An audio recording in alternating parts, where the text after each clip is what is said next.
I'm so honored and proud that again this year Dr. Cornell West is here with him, and I've asked him to open the second half with some thoughts that may be a little different than the calm, philosophical, deliberative reflections we've heard, and he's here to make some personal remarks. Thank you so much, Cornell.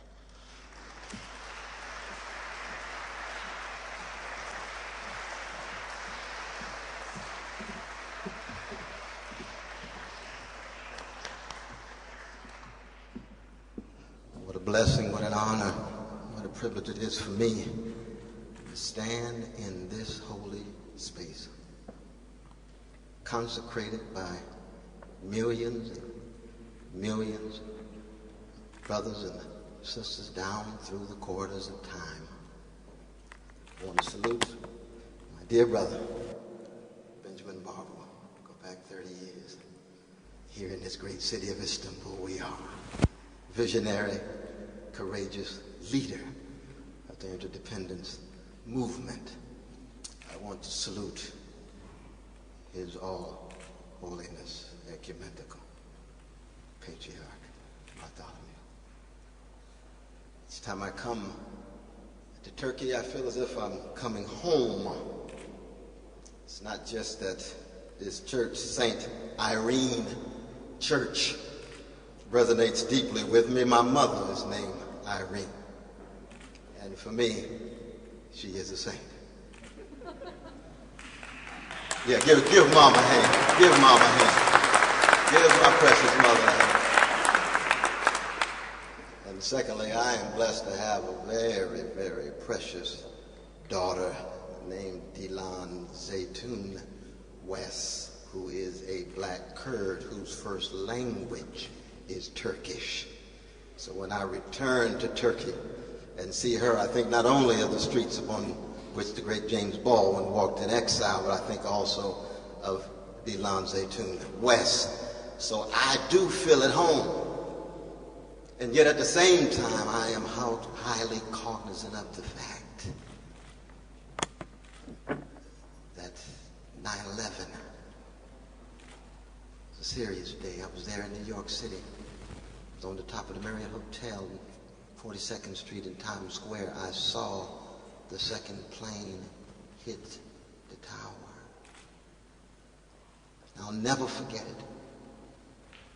Tears flowing, I said to myself, another moment of human barbarity and bestiality and brutality. How do we put a stop to this cycle shot through the human drama? Thought back, Asia, Latin America, Africa, Middle East, USA, Canada. We all have our histories of barbarity, bestiality, and brutality. How do we muster the courage to take seriously what my dear brother Tavis Smiley spoke about with such eloquence today, speaking out of a tradition that produced Tavis as well as myself,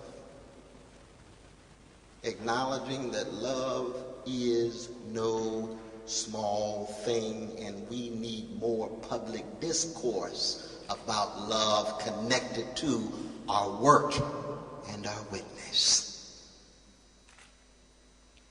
That I am a product of a very rich, though flawed, black church tradition.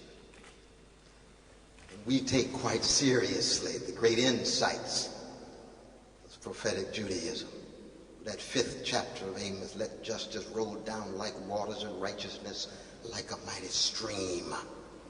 But that hesed, that loving kindness, is connected to justice. So when you hear John Coltrane's A Love Supreme or read Toni Morrison's Beloved, you can see the connection between talk about love and talk about justice. Justice is what love looks like in public.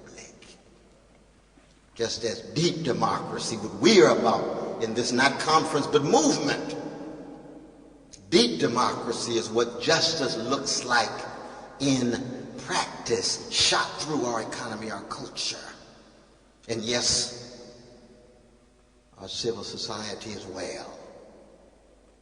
So that all of those cast as other, orphan, widow, stranger. It could be Jewish brothers and sisters for Christians, given the vicious history of anti-Jewish hatred shot through Christian civilizations.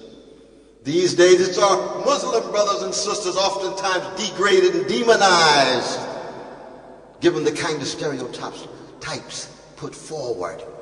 It could be precious sisters of all colors, women vis-a-vis patriarchal orders. It could be gay brothers and lesbian sisters dealing with straight religious or non-religious folk.